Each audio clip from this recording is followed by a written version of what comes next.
What's going on, Jet Nation? Howdy doody. You ready for the draft? I sure am. Well, I'll tell you what, though, we have so much to talk about before we actually get to the draft, 1 week away, that I thought I just couldn't pass up the opportunity to talk about one of them with you here today. So on the Jet Nation forum, we're draft central every single day. Draft this, draft that, everything is a draft. So one of the things that came out of one of our mock drafts was that the Jets may want to use a third or fourth round pick on a quarterback. So me personally, that was the furthest thing from my mind. And I'll get to that. I'll get to why in just a second. But it was an interesting point that drafting maybe a Jalen Hurts in the fourth round might be the way that we want to go. That was actually in the mock draft presented by poster Tom Shane. Now, I don't necessarily agree with it, but it does bring up a good point.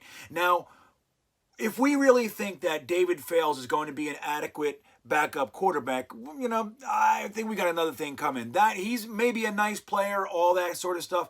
But as far as being the guy right behind a quarterback, namely Sam Darnold, that has not made it through an entire season yet, I think that is pretty dangerous thinking right there. So more than likely, we're going to be looking for another backup quarterback.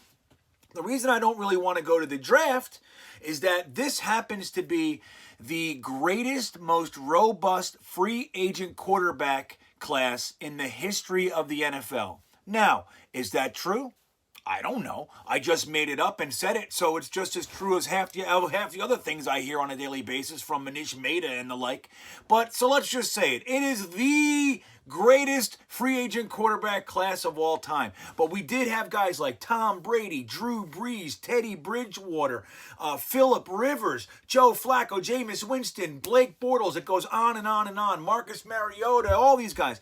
Now, a lot of those guys were signed with other teams, but there is still more quarterback availability than there is in usual off seasons. Like all those years that the Jets needed a backup quarterback, what did we have?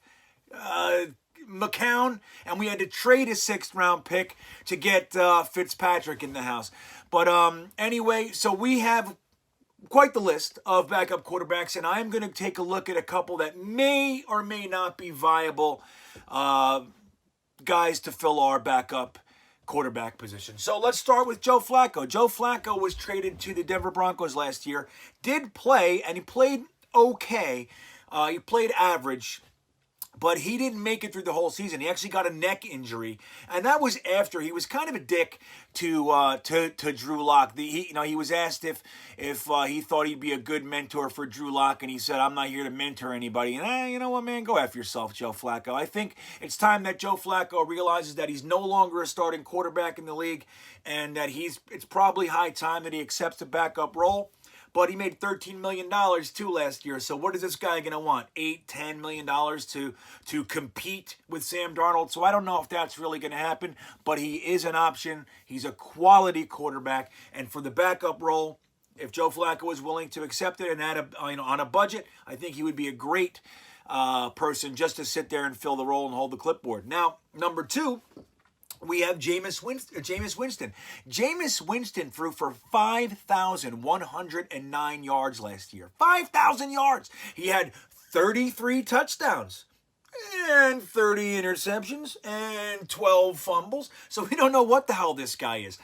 He had just about a 60% completion percentage, but a lot of his passes, he had over 300, missed opportunities, let's call them. So with 30 interceptions and 12 fumbles, that's not necessarily a good way to go, and the Tampa Bay Buccaneers thought as much. So will he accept the backup position? I mean, I think that it's, the options are running out. I don't know who's going to give Jameis Winston a real shot at a starting quarterback job, but he is a guy to consider. I don't know what his contract demands are. His value is about $8 million, they said on the site that I looked at. Now, another one that we may want to consider is Drew Stanton. Now, Drew Stanton has been in the league for 12 years. He's 35 years old. He's never really been a starting quarterback. He's been a reserve through most of that time. But if you remember correctly, the Jets may have done a little little wrong by that guy. We signed him as the backup, all handshakes and hugs.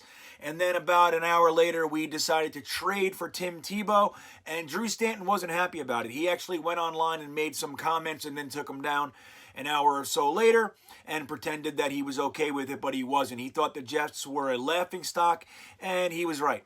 So that was the beginning of the end for the Jets. We have sucked ever since, but is he a good option for the backup behind Sam Darnold? He's, like I said, he's a vet. Very wily. He's not going to come in the game and cringe under pressure or anything like that. He's savvy. He knows the game. He may be a good option. He made $2 million last year, so that's what we're talking about. That would be the range for Drew Stanton.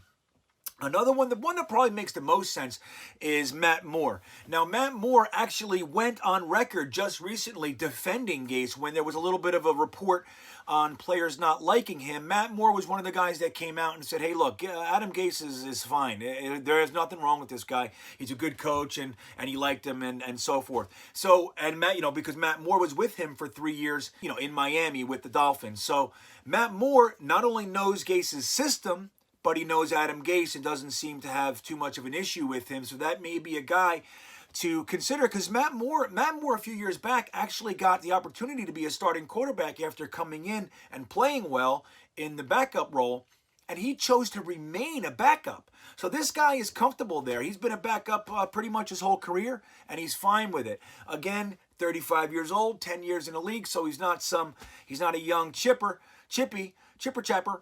He's not one of those guys, but he is wily. He is a vet. He does know the system, so he may be a really good option. But I didn't know if you guys knew this, but Geno Smith is available right now. Geno Smith.